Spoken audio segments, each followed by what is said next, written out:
Good morning, everyone. I hope you all are fine.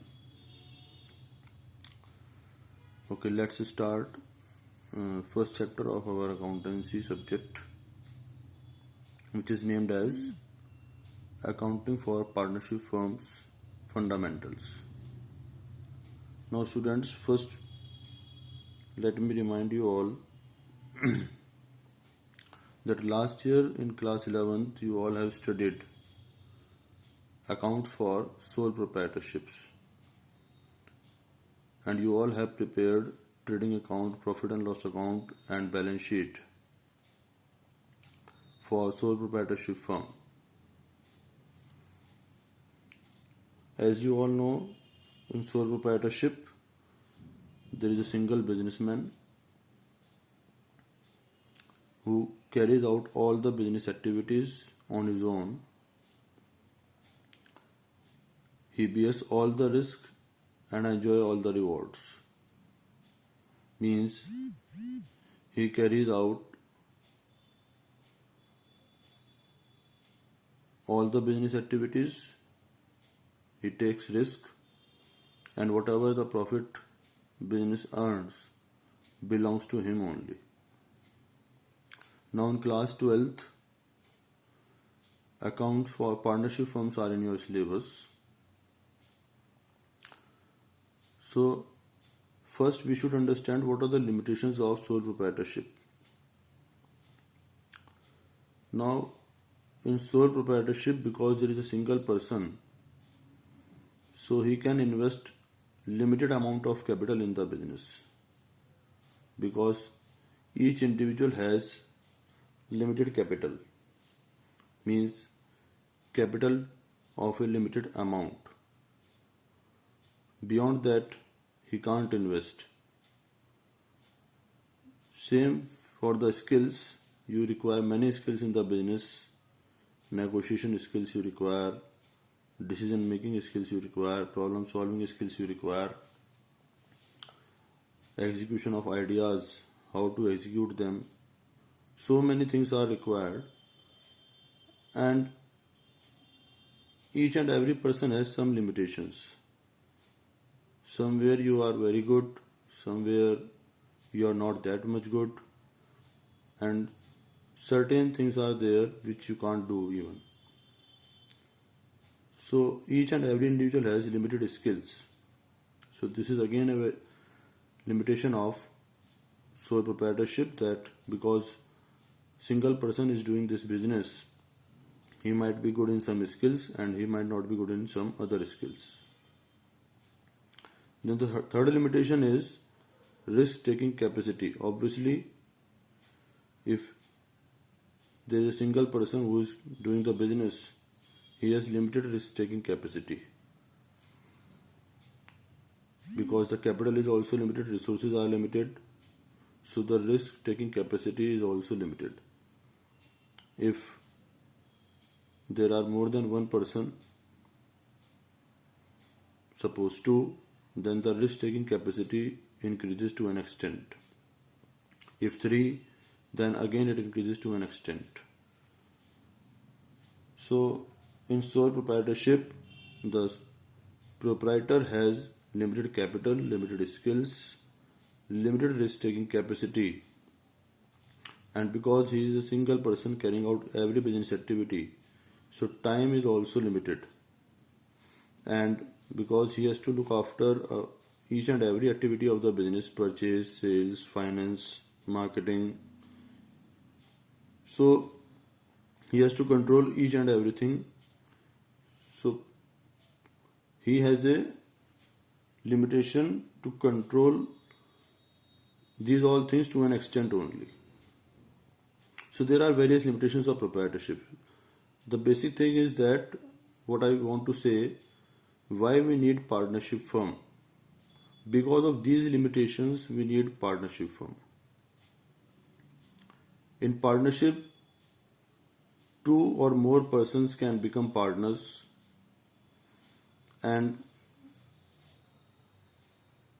they can carry out the business activities with less limitations. Now, coming to the definition of partnership, then we will discuss it further. First, we will discuss the definition. Now, for partnership, there is an act in India which is named as Indian Partnership Act 1932, and Section 4 of that act defines partnership. The definition given there is partnership is the relation between persons who have agreed to share the profits of a business carried on by all or any of them acting for all. So first thing which you should be clear about is that partnership is a relation. It is a name of a relation, and it is relation between persons. Now person can be artificial, person can be natural, both way it can be. Natural person as you and me are natural person, and artificial person means like company, partnership firm, banks, any institution which you see is an artificial person. Now when they come together and they form a relation, it is termed as partnership. But there are certain other conditions also. There should be an agreement. Who have agreed means there should be an agreement between these persons who are coming together to carry out the business. For what the agreement should be? To share the profits, means to distribute the profits. Whosoever will be participating in the business in any way will share the profits of the business, which is carried on by all. Means suppose two persons are becoming partners to carry out a business, so they both can carry out the business, they can look after the business combinedly together, or any of them acting for all. Or it is not required that if these two are becoming partners for a business activity, that both of them should be participating. It can be that one of them is not participating in the activities. He is a partner, but it is not compulsory that he should also perform some activities in the partnership business. It depends totally on the agreement of the partners who will be doing what. So all the business activities can be carried on by all the partners together, or by one of the partners with the consent of all the partners, or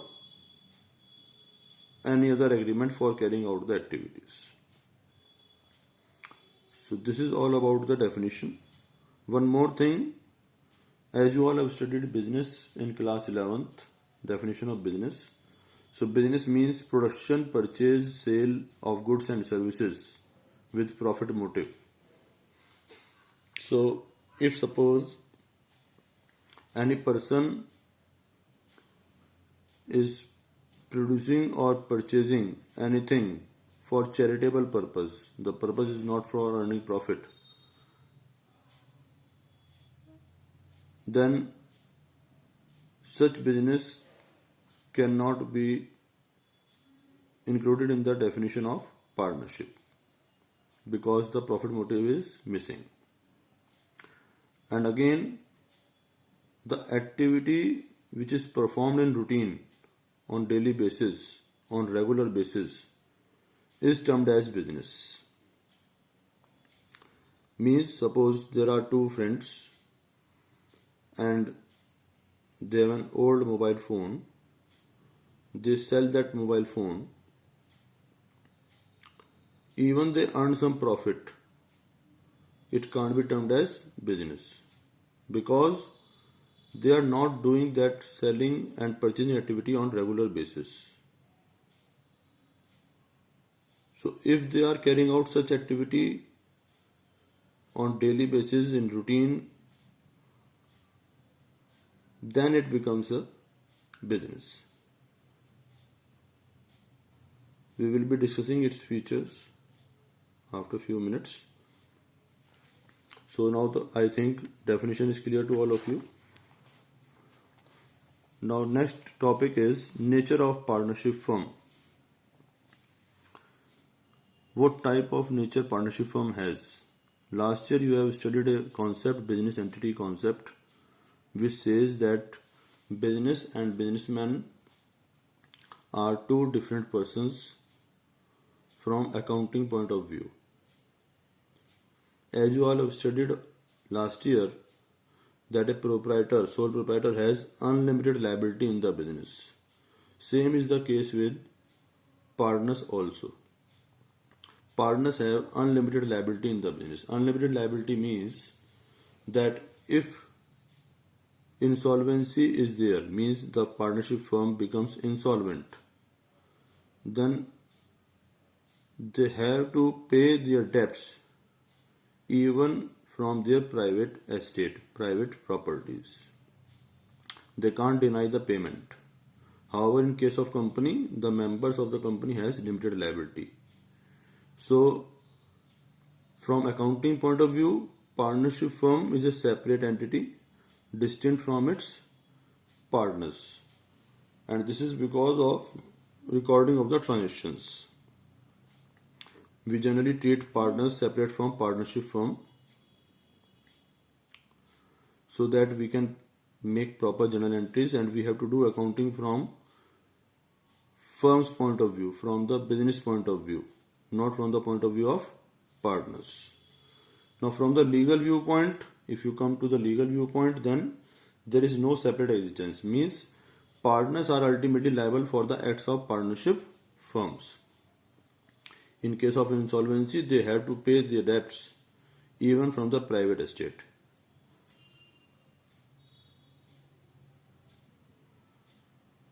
Now coming to features of partnership firm. So first feature is two or more persons. So I told you earlier also that at least minimum two persons are required to form a partnership firm, because partnership is what? Partnership is a relation. So for a relation you need at least two persons, and maximum 50. Now the point is that, which you should know, that where it is written that maximum number of the partners should be 50. See, this maximum limit is set by Companies Act, not by Partnership Act. There is a section in Companies Act 464, section 464 of the Indian Companies Act 2013. It provides power to the central government to specify the maximum number of partners subject to a limit of 100.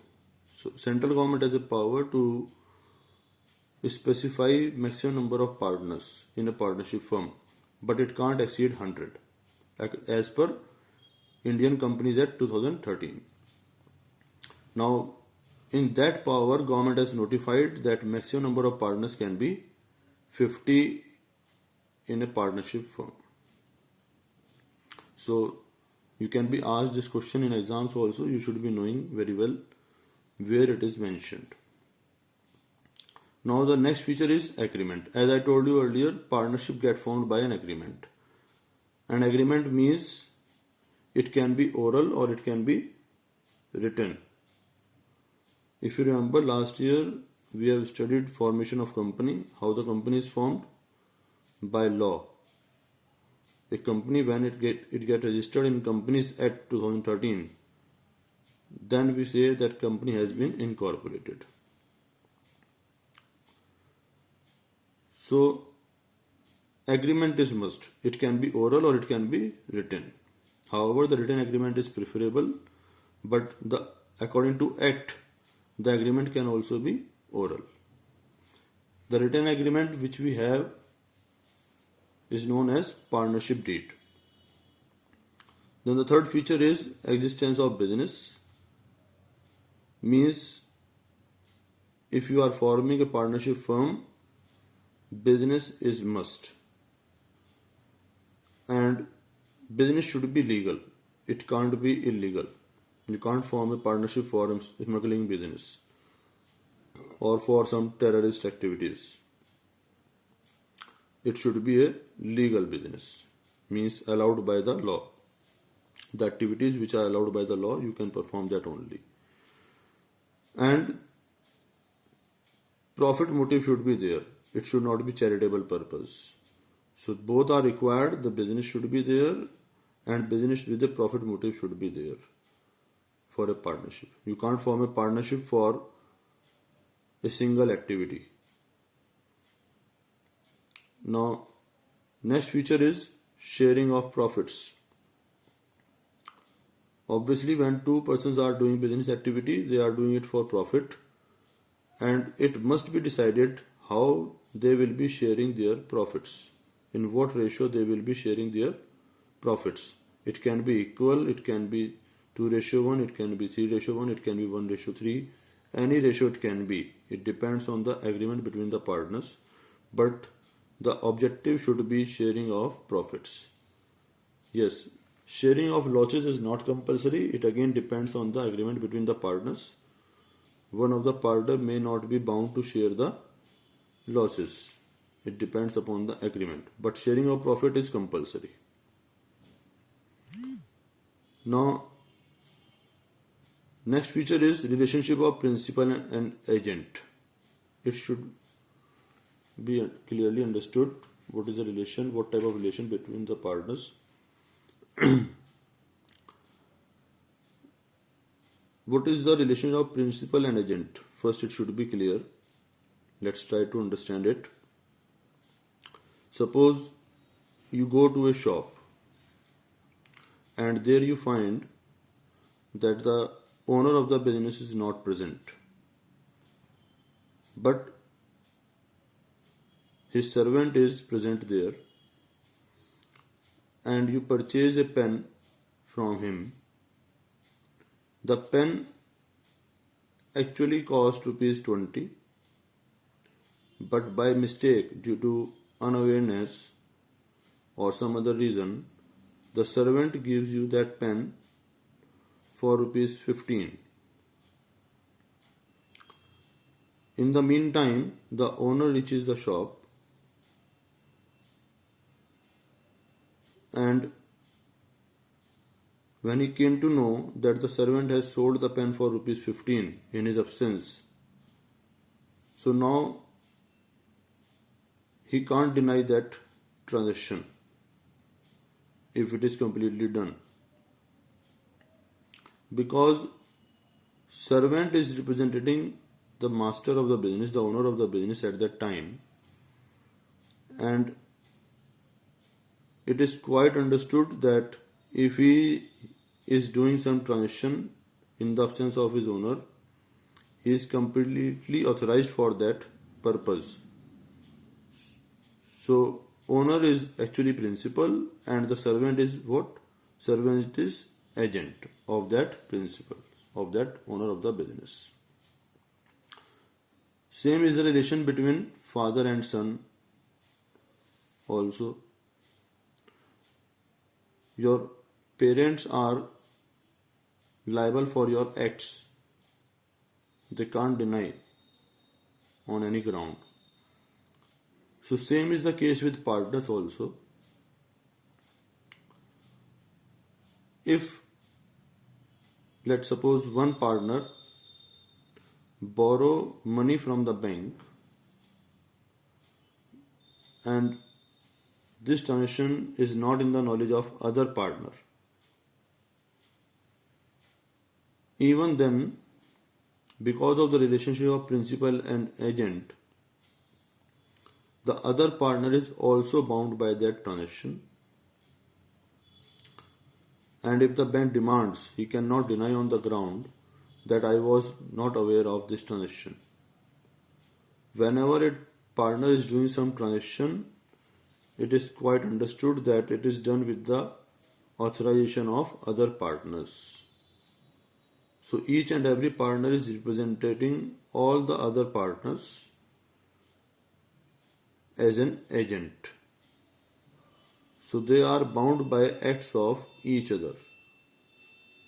They can't deny on the ground that we were not there or we were absent there or we are not knowing about this transaction. They can't deny this. So this is called relationship of principal and agent.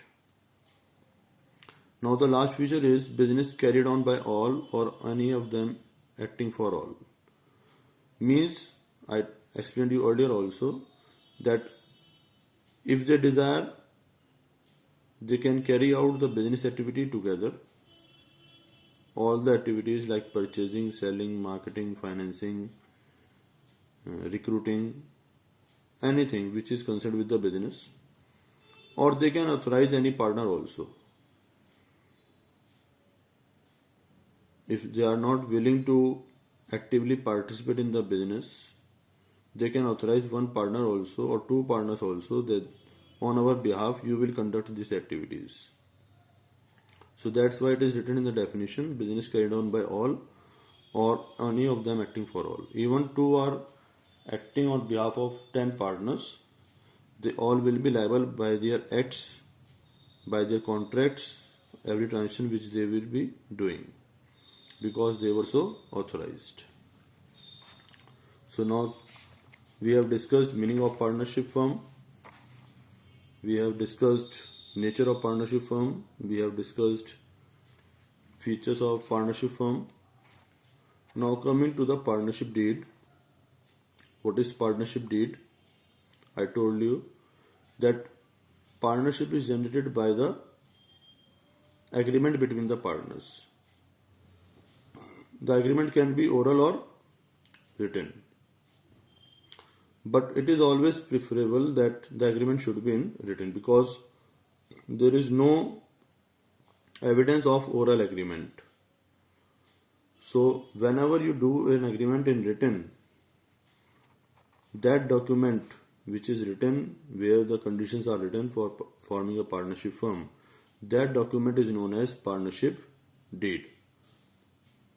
It is also known as articles of partnership. Last year you have studied articles of association in formation of company. There is a document known as articles of association. So when the members are joining the company, they are bound by that articles which is written there. Articles are meant for internal rules and regulations of a organization. So that's why partnership deed is a document which will regulate the working of that partnership firm. That's why it is known as articles of partnership. Now, what are the main contents